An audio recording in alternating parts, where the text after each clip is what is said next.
You are now listening to the Mario Party Forum Radio Network.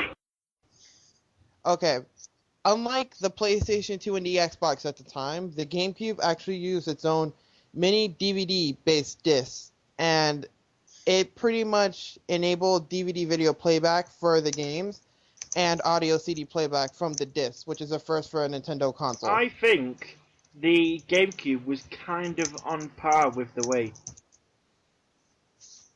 Because... I No, believe, go on.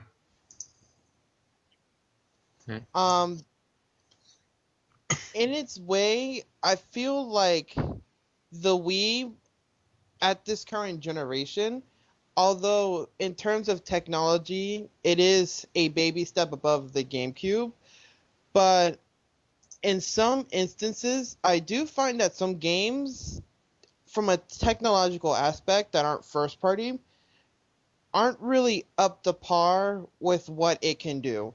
And what I mean by that is when we saw games on the GameCube, we're gonna use something along the lines of Time Splitters Future Perfect. It's something you looked at that it looked absolutely incredible back in that time for the console, and it felt like its own next generation game at that moment. But when you go up to the GameCube and you're looking at one of the multi-plat shooters, such as Call of Duty, Modern Warfare Reflex, you can't really directly compare it to the other counterparts because it's still the hardware is one generation behind. So you know it could look a lot better than it does. So in terms when you look at it and at the way it actually performs, it's very underwhelming because you know that the game itself is a lot more capable.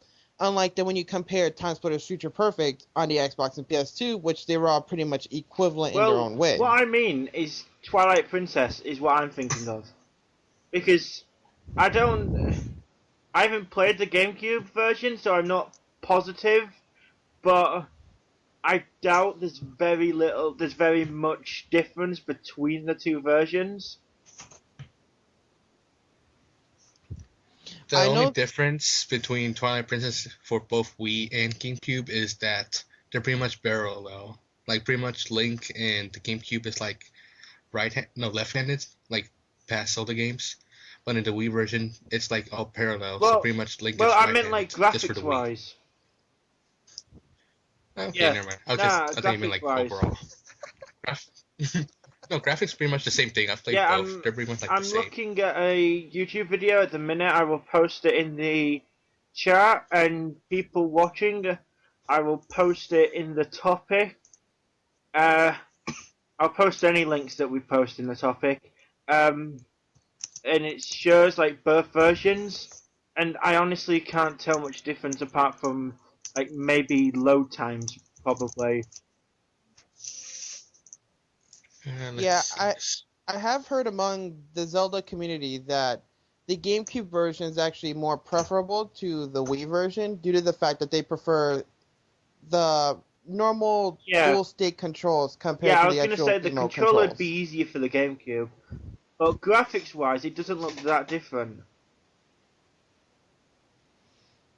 I personally, Legend of Zelda Twilight Princess on the Wii was the very first Zelda game besides Link to the Past that I actually played seriously because for some odd reason I just could never really get into Ocarina of Time or Majora's Mask.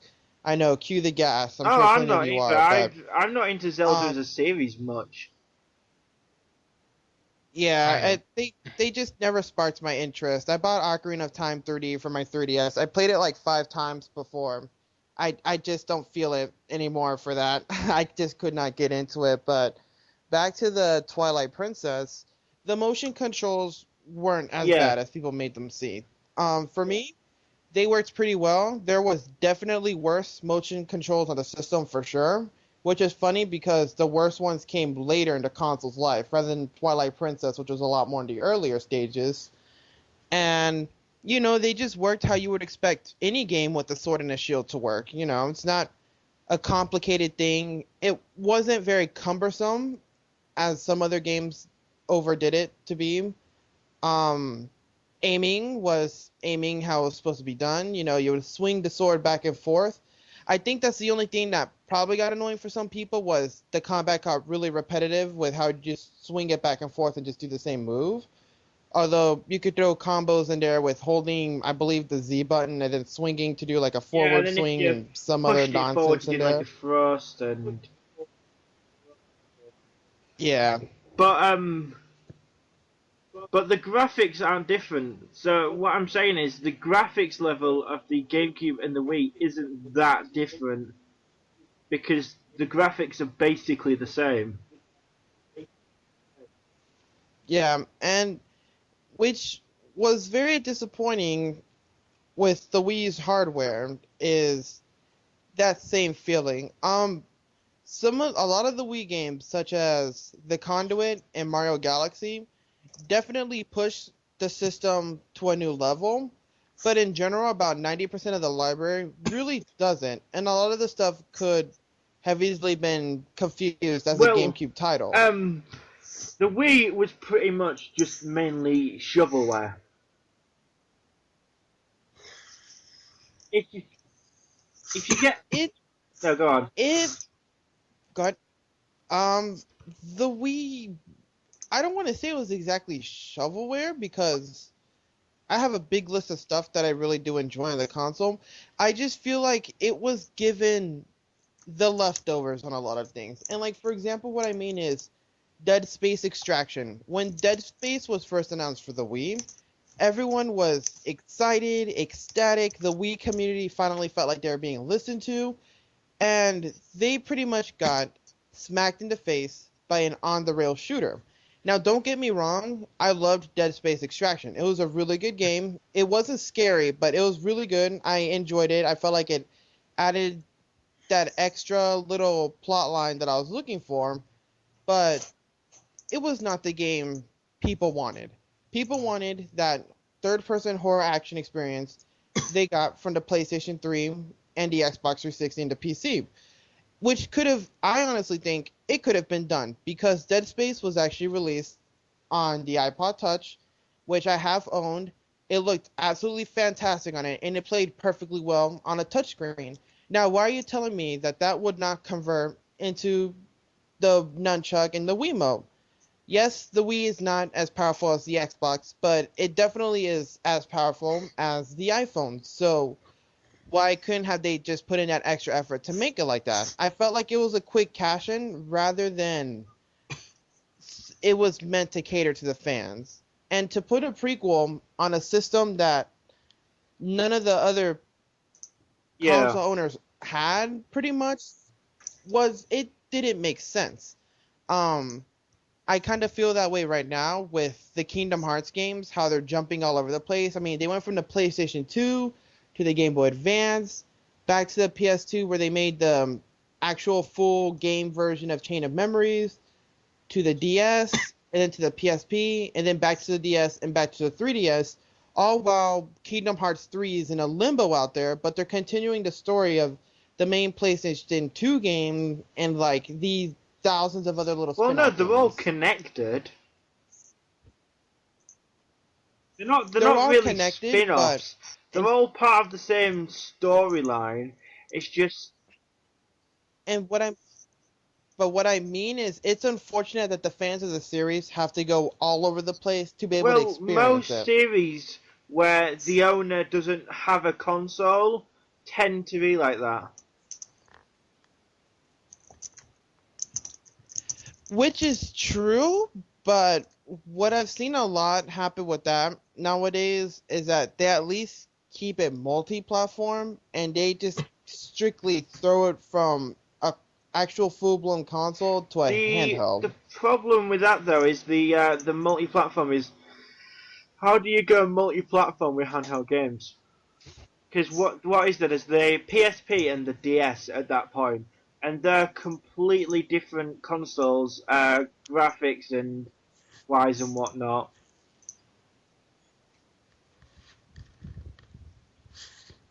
Which is true. But I feel like we're straying a bit at the topic at hand we're here just for not the going to have a GameCube. topic. We'll start somewhere and go where we want. I think I think we're on a good track on what we're doing. I just think we can't stick onto a No, because onto a we're just topic. too crazy. But back to the Wii Okay. for a minute. I was just looking Um, at a list of games on Wikipedia, which I'll link. And most of it seems For like Wii? stuff that I, for one, would Let's see. consider maybe not just shovelware, but not great either. Like games based on movies and shovelware and sports It's like- titles and it's There's like so many of already that. right off the bat. I already Exactly. see plenty of shovelware. I'm just looking at the very beginning of the list, and I see the the $1 million pyramid, 101 explosive megamix, 101 party megamix, 101 sports party megamix, action girls racing, active life outdoor challenge, Agatha Christie, I'm- Evil Under the I'm Sun, looking at the um, I'm Aliens looking in at the the Attic. bottom 1, 2, 3, 4, 5, 6, 7, 8, 9, 10, 11. Well, the Wii is pretty much used for kids, so pretty much games like this are pretty much targeted to kids and not to people like us Yeah, who want but, like real ones. but when it's was really- it shifted into that category of for kids? And I it's think it's really been around- unfortunate. And it's really unfortunate that happened because a lot of the core gamers got pushed aside. Now, a lot of people are using the argument that Nintendo was always child-based. Yes, that is To an true, extent, but the degree of shovelware was not as existent on the GameCube and the Nintendo 64. wouldn't say Because it's always been child-based. I would say it. How do I put it? I wouldn't say child-based because it's also had games that aren't child-based, like Resident Evil 4. Yeah, and see that's what I was gonna get to was while everyone says Nintendo's always been very quote unquote children's and kid based, that's not entirely true because we're gonna go back to the Nintendo 64 days. We had stuff like Turok. We had Turok 1, Turok 2, Turok 3, and Turok Rage Wars. All of those games were still up to this date, to me, the most goriest games you will ever play.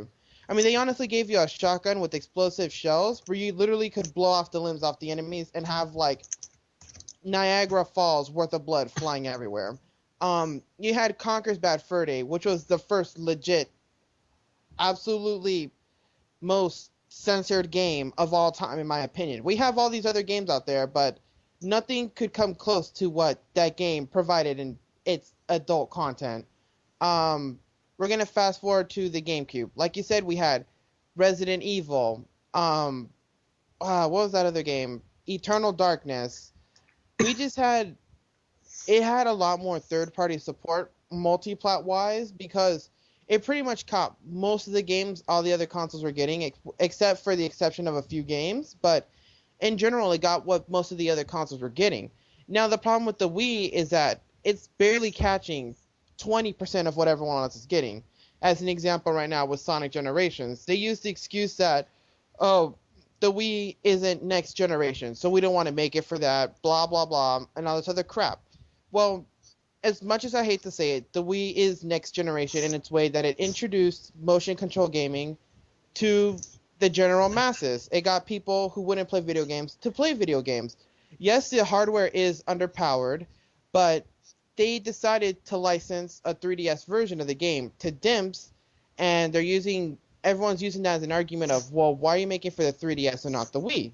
Well, they're saying that the 3DS is, quote unquote, it's 3D, so it's a next generation technology, which to me, it's going to be a big fad like motion controls. And if you take a look at the 3DS version of the game, in my opinion, it looks terrible to what... I will find that video that we saw earlier and post that in the topic as well. Yes, it was a video posted about Emerald Coast.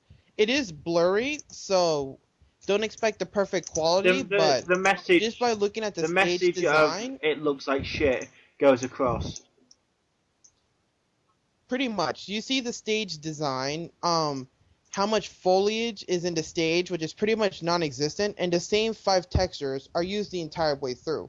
All you see is rock pathways covered with green layer, which I'm assuming is going to be grass, obviously, and you just run on a boardwalk back and forth. That's Emerald Coast on And Sonic the Generations 3DS, water, and that's what they the call a next water is generation game. basically just blue. There's like no ripple effect of anything that I noticed. The background especially, it consists of maybe a few rocky formations in the background, and that's pretty much it. You can look at other videos too, such as for Green Hill Zone. It looks absolutely terrible because in the beginning you have some foliage, you have some flowers, some grass and whatnot, but as the stage progresses, you realize how bland the actual creativity of the level is. But that's something we'll leave up to you to see. We'll post links to the images of what we're talking about in the videos. Although I'm pretty sure most of you who are interested in the game have already seen what we're talking about. So it's all up to personal opinion, I say. But it brings me back to what Sega was saying about how Sonic Generations is about the next generation. Well, their original excuse was that the Wii could not handle the hardware requirements for the Hedgehog engine. Well, they pretty much got dimps to make Sonic Unleashed, which was running on its own little Hedgehog engine, to get onto PlayStation 2 and the Wii, but it's And running its own type of game. Don't The forget stage about design was colours. totally different. And Sonic Colors, there we go. It's another example. If it can do those, why can't it do Sonic just, Generations? They didn't want Sure. to, and they're just making excuses, to be honest. Pretty much, yeah. And some of the people are using the argument that, well, they got Sonic Colors exclusively and the other platforms didn't get it. But that doesn't matter because the primary argument here is that everyone's saying that it can't handle it and it's not next generation. Well, they're clearly really not paying attention to what they're talking about. Also, back to the Wii is childish. The Wii actually had the most Resident Evil games, which is actually That is- probably quite a gory series, especially in the earlier games. And it also has, I believe, it does have some of the Fatal Frame games. I don't know if they've been released in America. Let me take a look at the Yeah, I'm list having a right look. here real quick. Uh, Yeah, Fatal Frame 4, but it was only released in Japan, I believe. But people see Nintendo as a whole as a kid-ish company, which isn't true. I mean, if you play some of the classic Nintendo games, they're really fucking hard. I don't know if that's just by Yes, they are. today's standards, like games have gotten easier over the years, or if in the beginning Nintendo was going for an adult audience, and so the difficulty was made for adults. But, what was that game I saw the other day? There was this Nintendo game. Let me have a look. I think it was. I remember it now. It was called Shadowgate, and Oh, I remember that game. Back on the Nintendo no, there was 64. it was on the NES Let me as look this well. up. Yeah. Really? Look at this game. Hang on, I'm getting a Shadow video. I'll Gate. post one. Because then we're all looking at. Okay. Because then everyone's I'm looking at searching the up same on video and Wikipedia. whatnot, and I don't know how good the video is, but it's just the first video I found that didn't look like shit, and wasn't a let's play. I But, actually did gameplay. Basically, it was a point-and-click adventure games, which were popular at the time, and you don't see anything like that anymore. But basically, there is pretty much a way to die in every single room. And stuff like that doesn't happen anymore.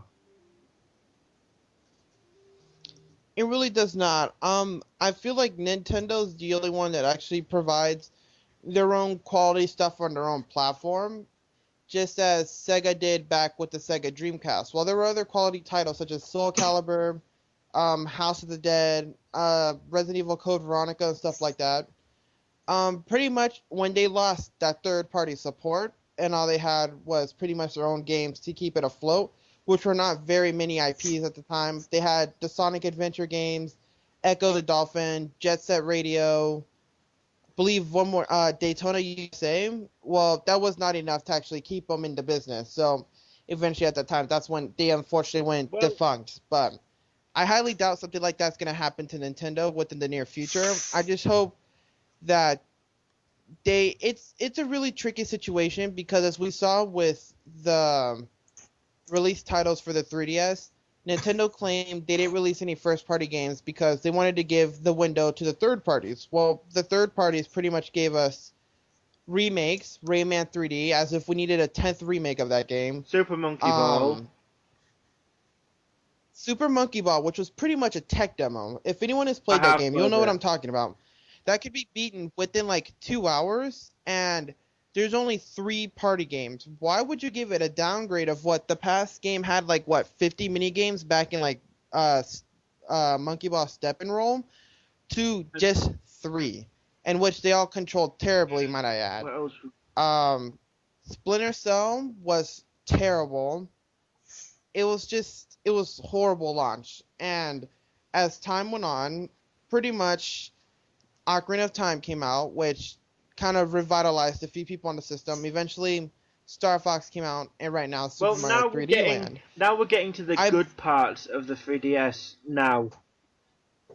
Yes, we are. Because right now, in my opinion, which are some of the better games coming out right now, is Nano Assault, which is made by Shinin. Anyone who's familiar with Shinin, they have extremely high productive values for Nintendo games. They made the Nano Stray games in the DS.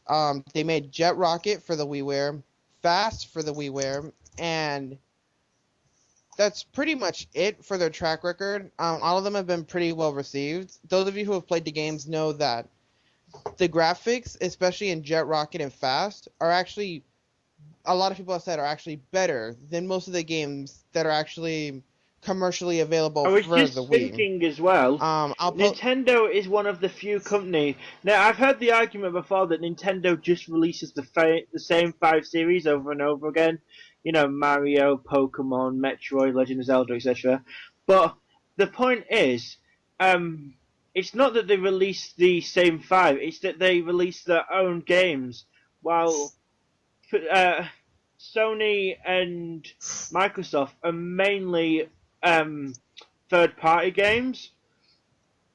I mean, if you count the number of first-party Nintendo series to the first-party Sony and Microsoft, the Nintendo series just completely obliterate. Yes. Like right now, how I believe it has or hasn't come out yet. I haven't really paid attention that much, but The Legend of Zelda Skyward Sword has actually gotten raving reviews with 10 out of 10s, just extremely high reviews. And just a few weeks back, what was it? The game Uncharted 3 released for the PlayStation 3. I've heard Uncharted 3's gotten quite good reviews though. Yeah, and Uncharted 3 has gotten very high reviews. Just not as high, I'm assuming, from all this rage I'm reading on forums. I actually went to a PlayStation 3 forum the other day, and there's people literally sitting there saying that these scores for Zelda are for a game that's been rehashed this many times, etc., etc. Oh, Nintendo needs to come out with new stuff. And, you know, the basic response to all of this is, all right, a sequel to a game builds upon what was already done before. Or as what Nintendo does, especially for the Legend of Zelda games, is create an entire new world for these characters. Like, I wouldn't just put, like, the Legend of Zelda in one where it builds on it, but all of them do. Like, you couldn't get, say, two Mario Karts, play them, and say that they're exactly the same. I mean, it's the same Yep. gameplay, yeah, but if it's not broken, don't fix it.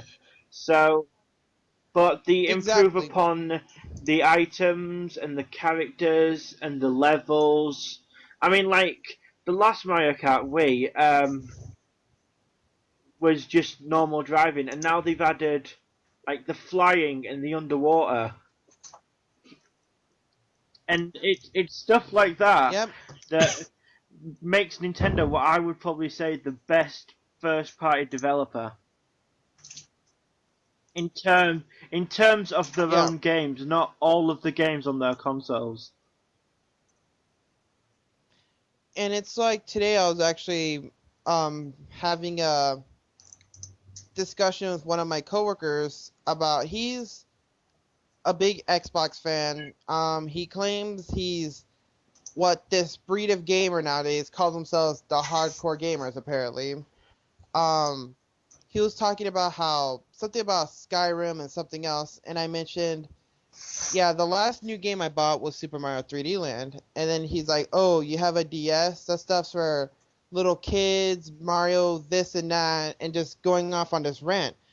And I was telling him, he's like, "Oh, Mario 3D Land was specifically made for little kids." I was like, "Not exactly, because for people who played Super Mario 3D Land, the game relies heavily on nostalgia and actually does a lot of stuff that the older Mario games would do, where you had to pay close attention to stuff in the stages to actually find secrets and extra items and stuff like that, that if any little kid was to pick up the game, they really wouldn't get a lot of the past references and stuff like that towards the older games.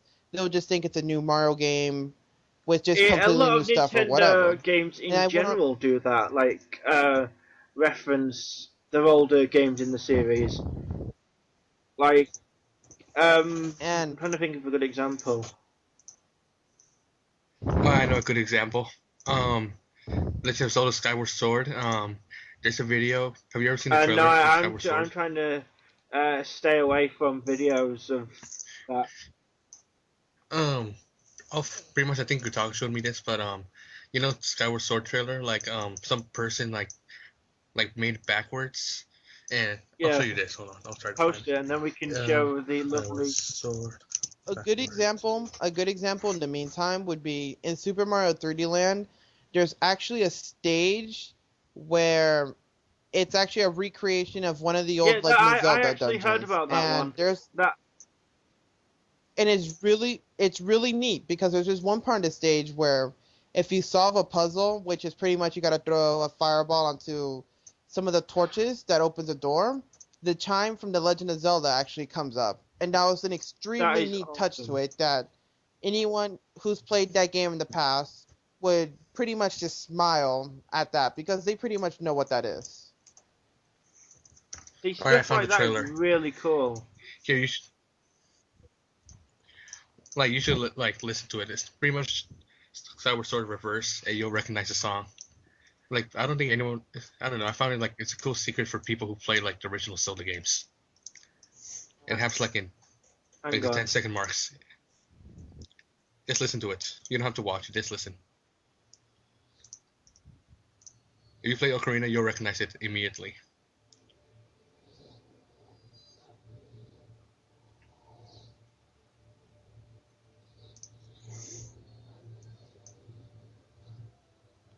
Oh, that's awesome. See, isn't it? Like you don't even notice it unless you like make That's it backwards. that's so weird. Like, it's really cool, but when you think about it, that's a really sneaky way to get an Easter egg in there. Yeah, but stuff like I that know, is but it's, amazing. like if you're a part of this generation, like 10-year-old whatever, you play this game, you'll like you won't even know where this is from. But you're like us who play Ocarina of Time when they were kids or something. You'll be like, damn, Nintendo, damn, it's just Pretty much. awesome.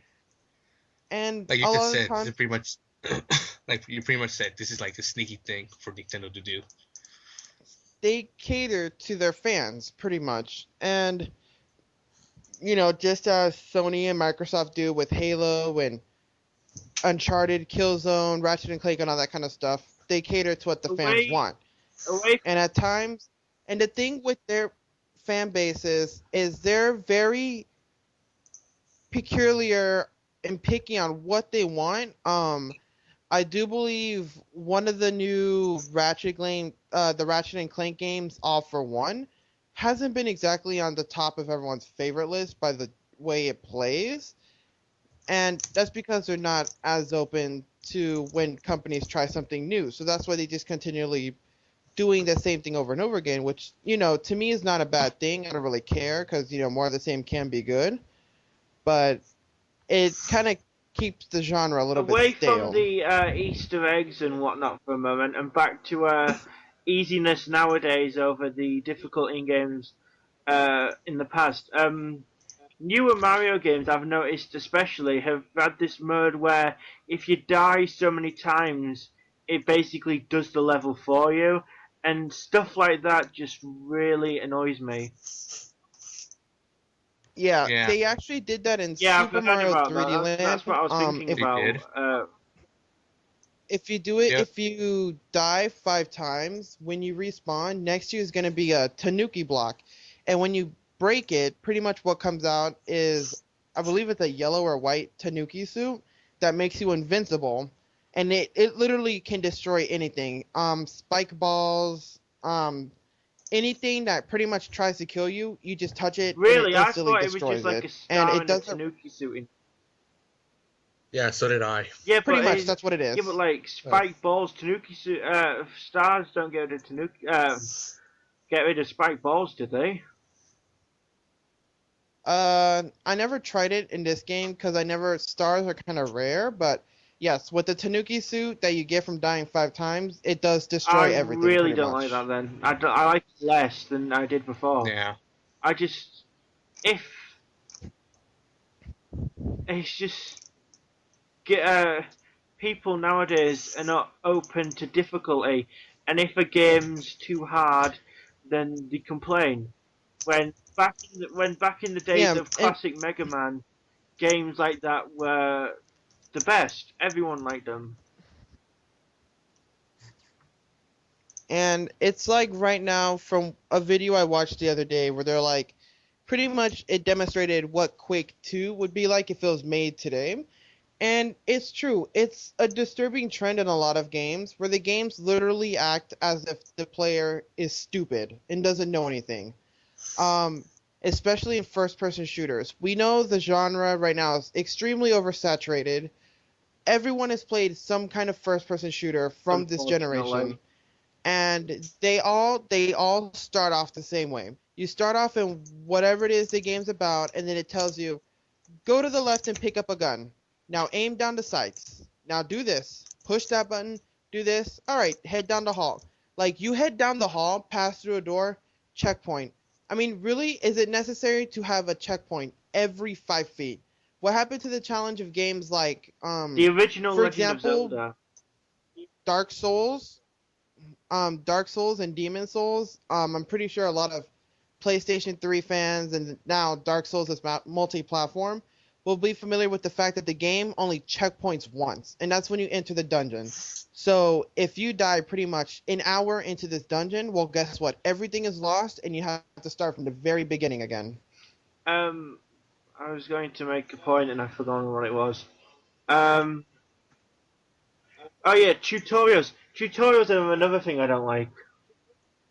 I am a firm believer that if you want to learn the controls, you'll read the instruction booklet, and if you want to run in first hand, then that's your own fucking fault. If I kind of don't mind tutorials. Like, a To be lot honest. of the tutorials are... Like, it sounds silly to be complaining about tutorials, but some tutorials are so tedious, and they literally what I hold mean, your it's hand just- so much, I don't, and they make them mandatory yeah, too, I don't want, which is I annoying don't want to be because... told how to play the game. Yeah, and it's like, I've been playing games for such a long time. I already know how this works. I can pretty much imagine how the game's going to play out anyways. And know, another thing is they pretty much tutorial in most FPSs nowadays, the tutorial throughout the whole game by telling you where to go, what direction to go in, like a markers. markers just especially in very linear games. I find it quite amusing that in games where literally you just chase after your squad mates or whatever, you yeah, still it's have to have a just marker. When I think it should be quite obvious you chase after the people who are but with you. they just ah. It's just so annoying. It's hard to explain how annoying it truly is.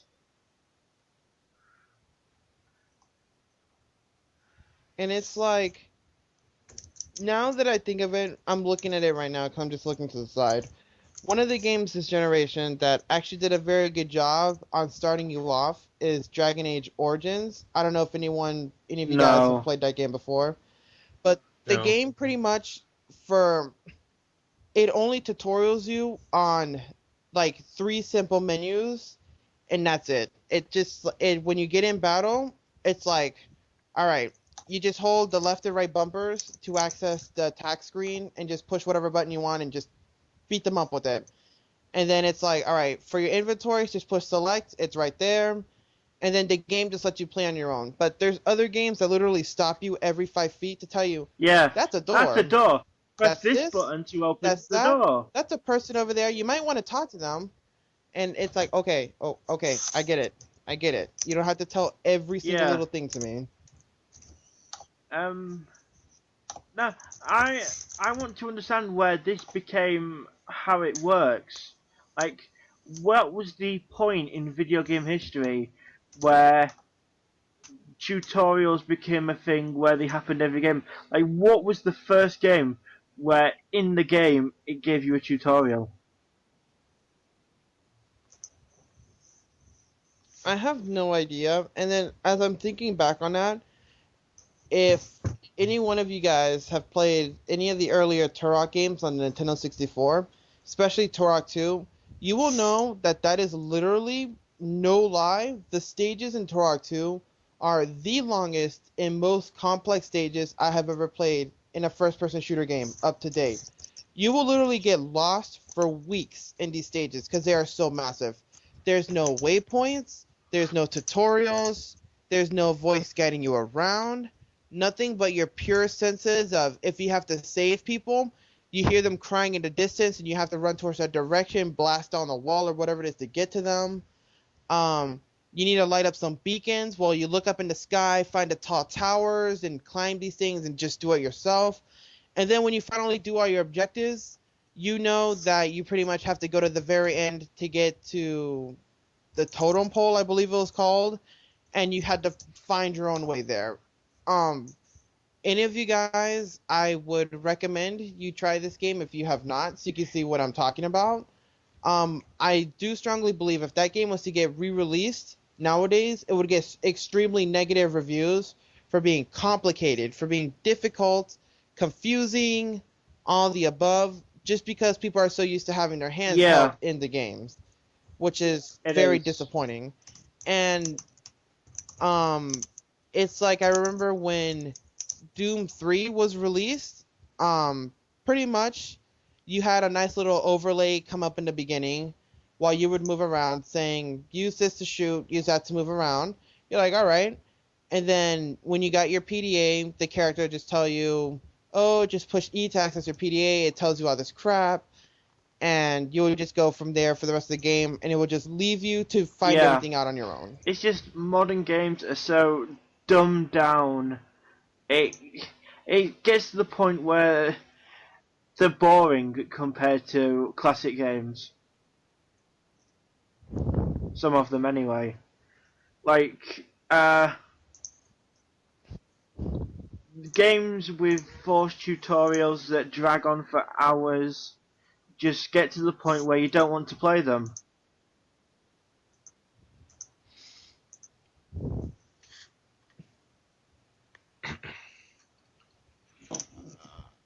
Pretty much for those kind of tutorials, I just pretty much just BS it. Like sometimes there's those kind of games where you have to like wait for it to pretty much say what you have to do. I just skip it and just do it.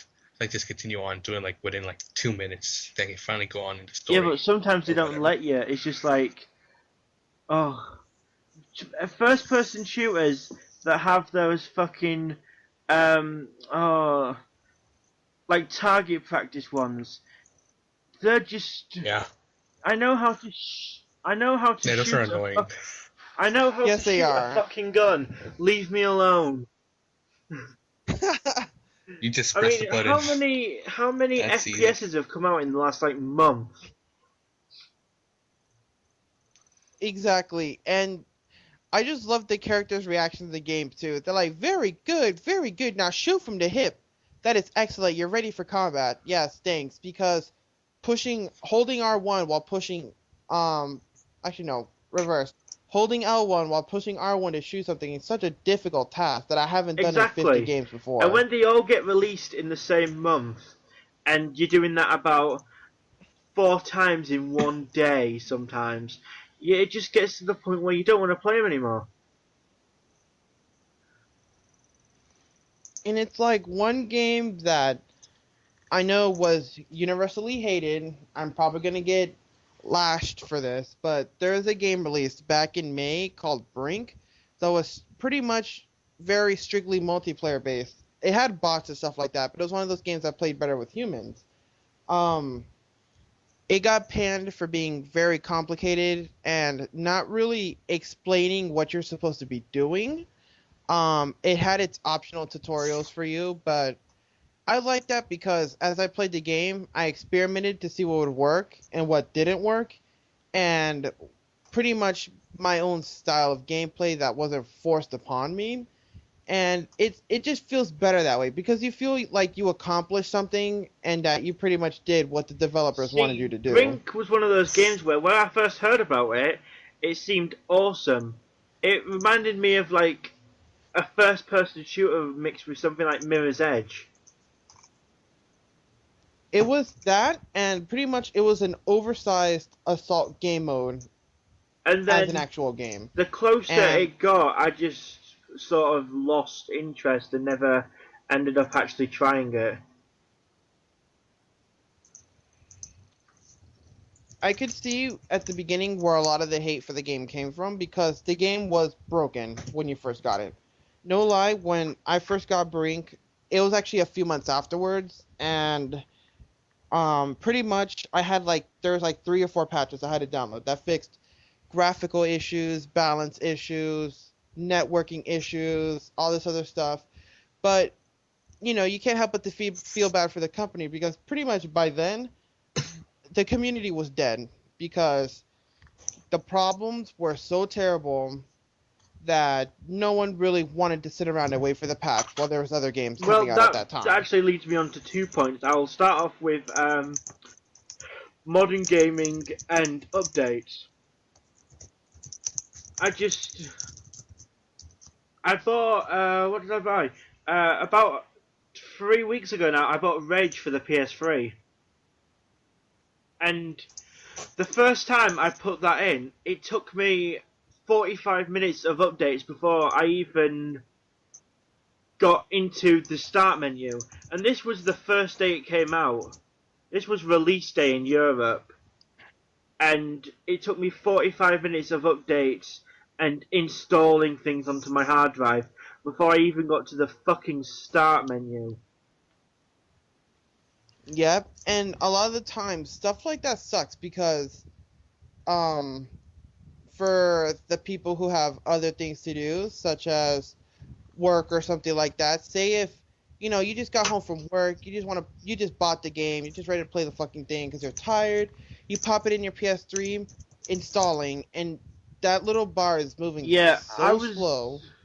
It's a turnoff because by the time the game's done downloading, most of the times I don't even feel like playing it anymore because, that was pretty much my playtime right there while I waited that whole hour. And it's especially bad on the PS3 because on the 360 I noticed that nowadays, games like Battlefield and stuff like that actually need to be installed to actually function properly, such as texture pop-in and stuff like that, but on the PS3 it's mandatory and the installation procedure is abysmally slow when it could be so much faster. I can install a 10 gigabyte game on my PC within 6 minutes. It should not take me literally almost an hour to install 3 gigabytes worth of data. That is way too excessive. And my second point was, you're saying it wasn't, you felt bad for the company because by then everyone had left. Well, in reality, that's Pretty much. their own fault for releasing the game early and not checking this stuff beforehand. Yes, it is. And a lot of these companies are relying with patches and downloadable content to keep the game alive or to keep propelling it after release.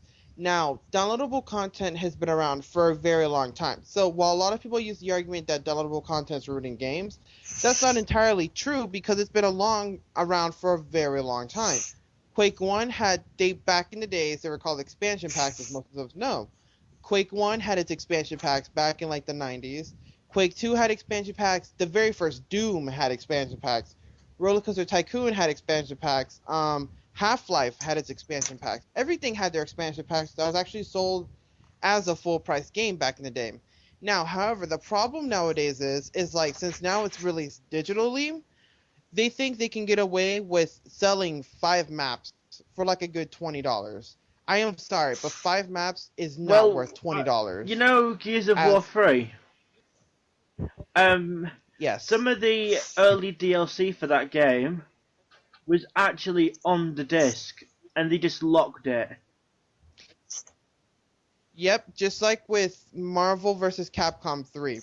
They had unfinished characters on the disc that they're now re-releasing as Ultimate Marvel vs. Capcom 3, while they're not going to even support the previous version of the game, which is absolutely terrible. It's acts like that I do not support at all. And people who actually buy that game, if you've already owned Marvel vs. Capcom 3, and you are really seriously contemplating buying Ultimate Marvel vs. Capcom 3, you are not doing the gaming industry any justice right now. You're pretty much playing into their hands and just letting them pretty much say, hey, people are buying it regardless. Let's keep doing stuff like this. And I know specifically PC gamers, for one, they're not the friendliest bunch in the gaming community, especially when it comes to companies trying to fuck them over. I can't remember really the instance of what happened, but they actually tried charging PC gamers to use an online service. And I'm not talking about Games for Windows Live or anything like that. A specific game company was actually trying to charge gamers to play their games online. And the amount of backlash they received for that and the amount of negative response to it, like, totally crippled sales. And never again have they ever done a decision like that. Now, on the console side, there are hundreds and thousands of people who will eat up DLC and all that stuff. I was totally surprised when Battlefield 3 was first announced. They said, hey, if you pre-order Battlefield 3, you get the DLC for free. So you're telling me there's already paid content for a game that just fucking came out? They're doing that a lot more recently, where games that aren't even out yet, you get the DLC for. It's extremely disturbing to see that trend going on because people eat it up. Oh my god, I get free stuff if I pre-order it. No, you should be getting it for free regardless. It's already done. Why the hell are you falling for these little marketing ploys they're doing? Sure, it's a nice little bonus, but it shouldn't even be a bonus when it's already technically there. I'm looking at Amazon.co.uk, the pre-order promotions. Hang on, I will post the link, even though it's very long. And it basically says what games they're doing and, you know, what pre-order promotions they have. And they're all DLC, pretty much. Yep. Oh, get a free character skin if you pre-order the game. Well, cool. The Star Wars The Old Republic one there is kind of good, that you get early access. It's like back to the Gears of War 3 like you were talking about. The very first DLC for that game was actually customizable skins for the guns. Yes, they wanted you to pay to customize No, I skins thought it on was your guns. I thought it was something in multiplayer mode. It was a certain multiplayer mode. No, that was for No, that I'm was for sure that another was one. Gears 3. See, no, I know Gears 3 has No, but multiple I'm sure DLC that's right the now. first one. Hold on, Same, let me I'm look it up right sure I now. saw it on Kotaku. Where's the fucking search? Oh, what's the I? No. Is that what I'm looking for? Apparently not. God damn it. Why doesn't Kotaku have like a useful searching thing?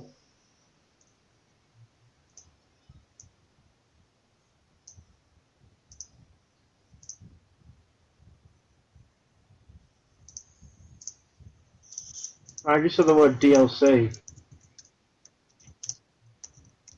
Now I've lost it. DLC. Mm, Uh, because apparently the one I was talking about, it came with 3 new actually, maps, that might be it. but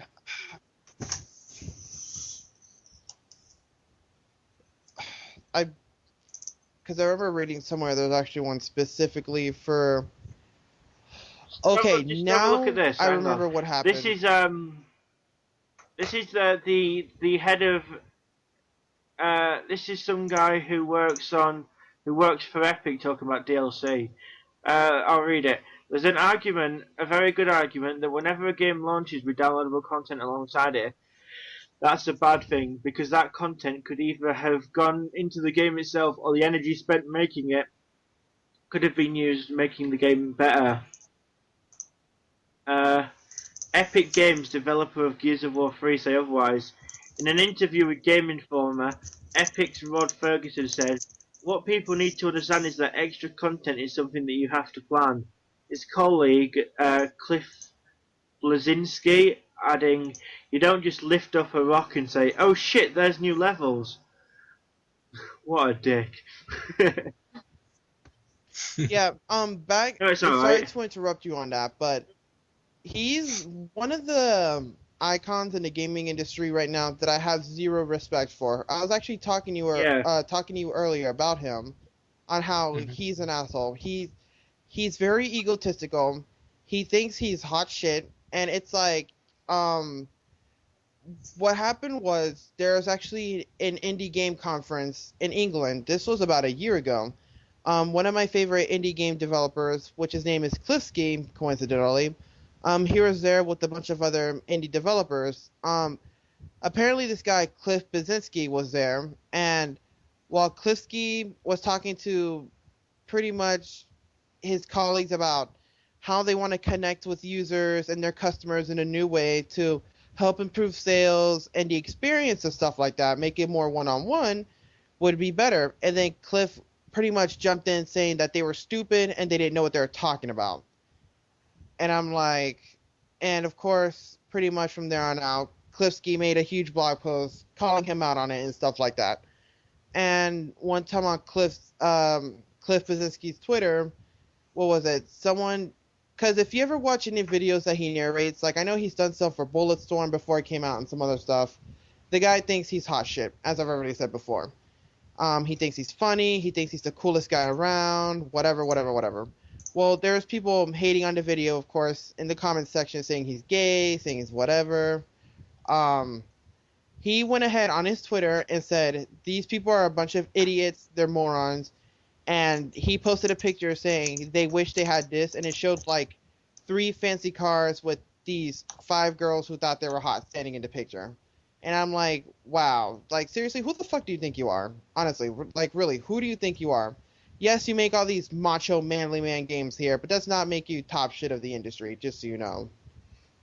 I was just reading the rest of this to myself while listening, and it's just basically them saying that DLC is just used to keep people from selling the games, which is pointless because people who buy the game used can still buy DLC.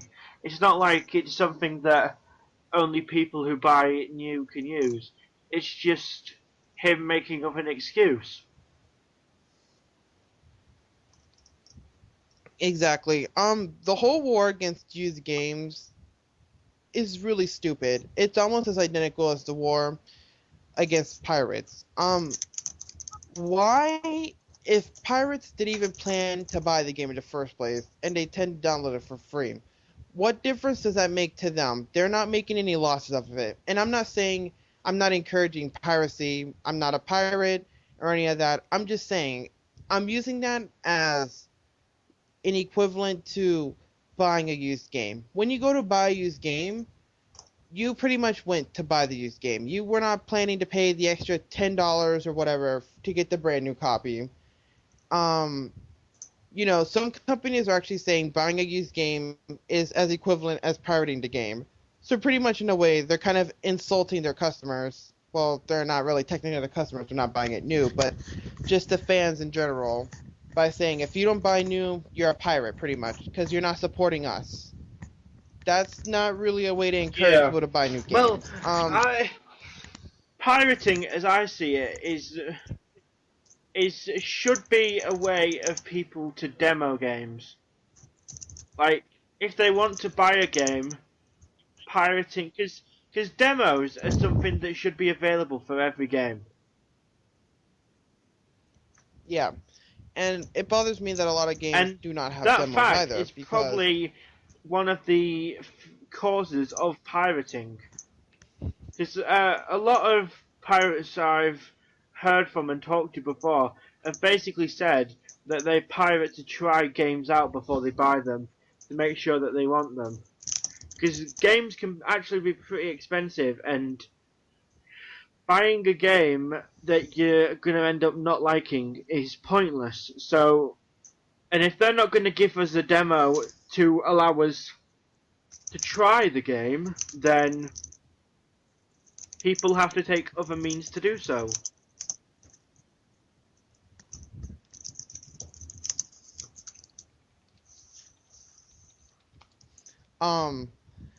Yeah, and that's another thing too. When you buy a used game, if you do not like it, you actually have the opportunity to take it back and get your money back for it. When you buy a new game, you don't. The best you can get is pretty much some crappy trade-in value for it. And another thing too is the value of new games. I think the pricing for a lot of stuff nowadays is really off. As for an example of what I'm gonna say is, about a month ago, I believe the price for Battlefield Bad Company 2 for the PS3 dropped. It's $20, brand new at GameStop. Now, what I don't understand is that GameStop was actually selling the used copy for about almost $29.99.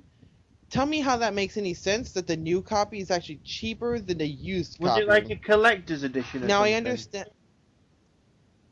It was a regular edition.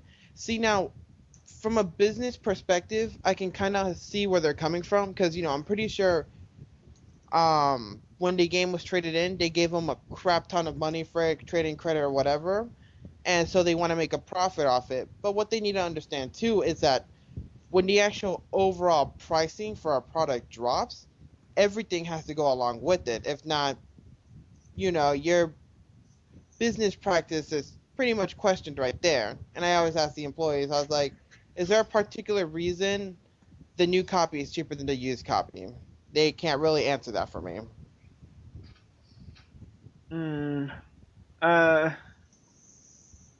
Well, I don't.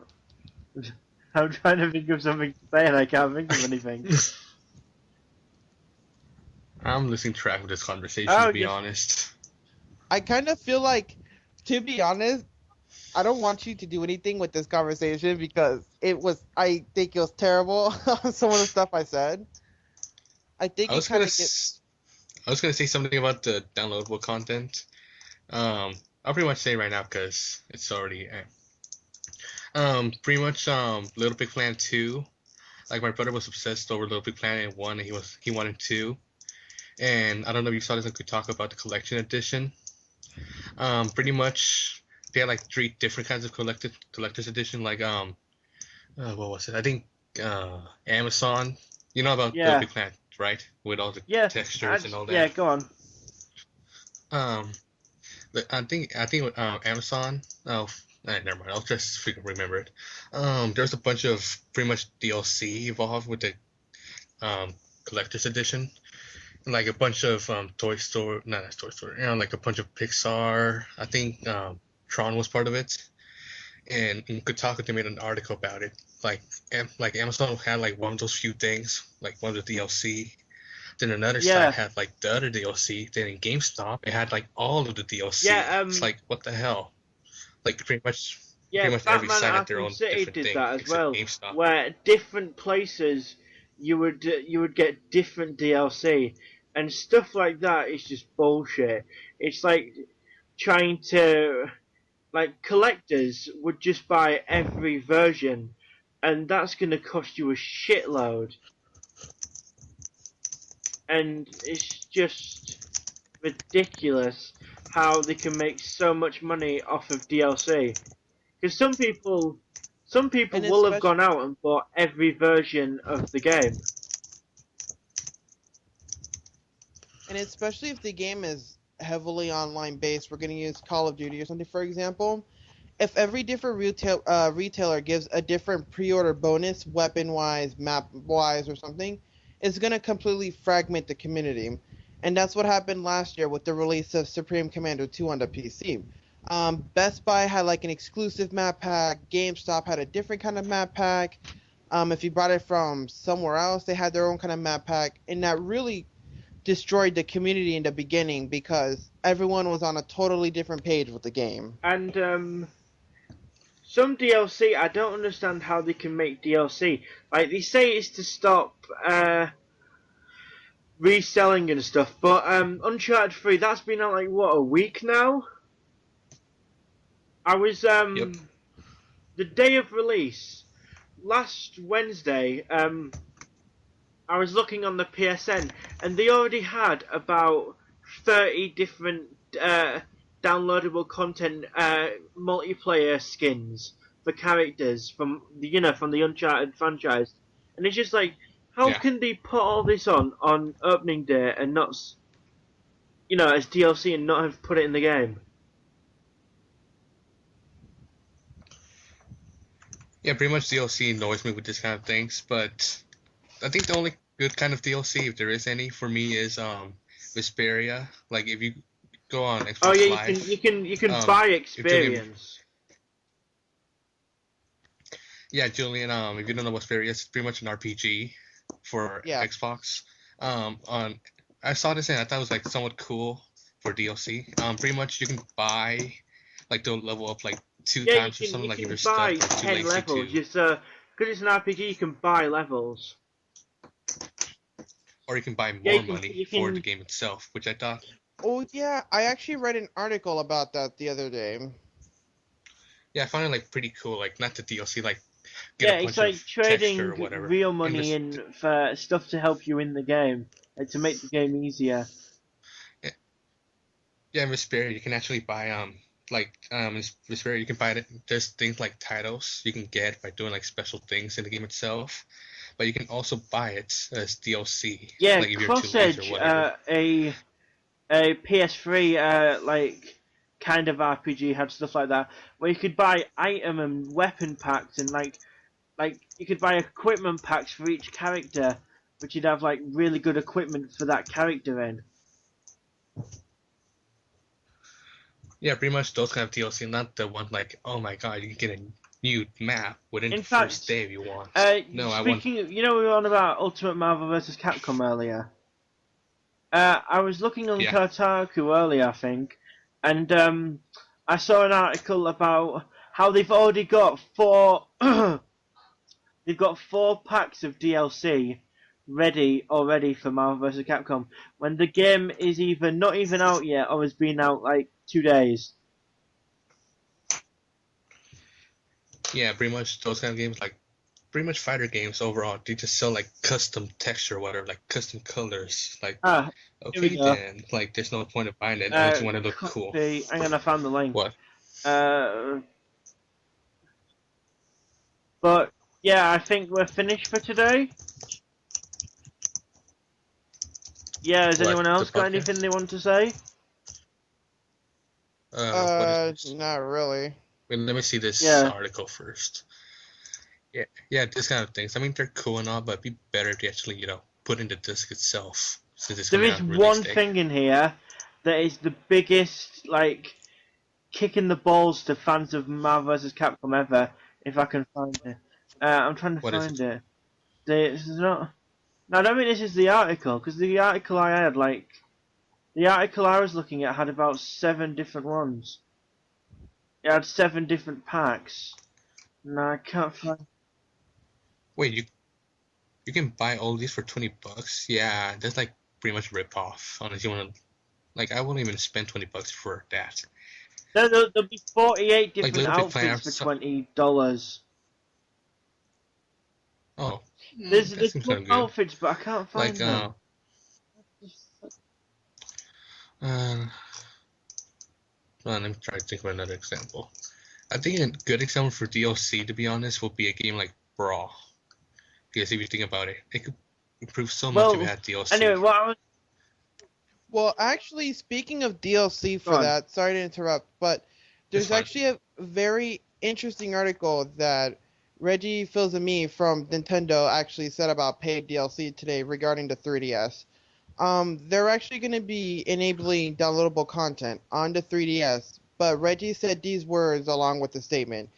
He said, "We're unwilling to sell a piece of a game upfront and, if you will, force the consumer to buy more later. That's what they don't want to do, and I completely agree. I think the consumer wants to get for their money a complete experience, and then we have an opportunity to provide more on top of that." And that's pretty much what he had to say about that, which I found very interesting because I personally think it would be very interesting to see Nintendo do downloadable content, but at the same time, I don't want them to jump on that bandwagon either. And Wait, it sounds like, Are you talking about like first-party games or pretty much? yeah, first-party games. Okay, I think because there are like some DLC games on the Wii. The like, system itself, I feel like by them offering downloadable content, it kind of opens the arms wider for the third parties that we all know kind of are pretty much obsessed with downloadable Yeah. content nowadays. So I feel like what Nintendo's saying right here is that as much as we hate to do it, we know it'll work better for the other people. So just want to let you guys know that we're not going to be doing it, but others will be pretty much at their own. But, one last comment I wanted Yeah. to make about that Marvel vs. Capcom thing. Zero, you know Zero's playable in Marvel vs. Capcom 3? Yeah, Zero well, from Mega Man. people wanted Mega Man. Yeah. And because they're just apparently unwilling to do that, they've made a Mega Man costume for Zero. Which is, in my opinion, as a Mega Man somewhat fan, that's kind of a kick in the nuts. Because for a start, Zero, and I'm not going to get too into this because I'll just end up nerding you all to death, but Zero and Mega Man are completely different characters with completely different moves. So, making Mega Man a Zero just skin is just kind of like fucking over the franchise, and then, yeah. Just watch. I think in the future they're just gonna add in like Mega Man as a troll, like the next game or something. Just watch. I have a feeling not because, since the designer of Mega Man left Capcom, they seem to have been pretty much trying to get rid of any trace of him ever since. They've canceled Mega Man Universe, Mega Man Legends 3. They've totally removed him out of Marvel vs. Capcom, and he's been in them ever since the very beginning. And now that they're doing that with the whole skin thing with Zero, I just feel like they're just being very ignorant about I it. suppose. But anyway, I guess we should end it here.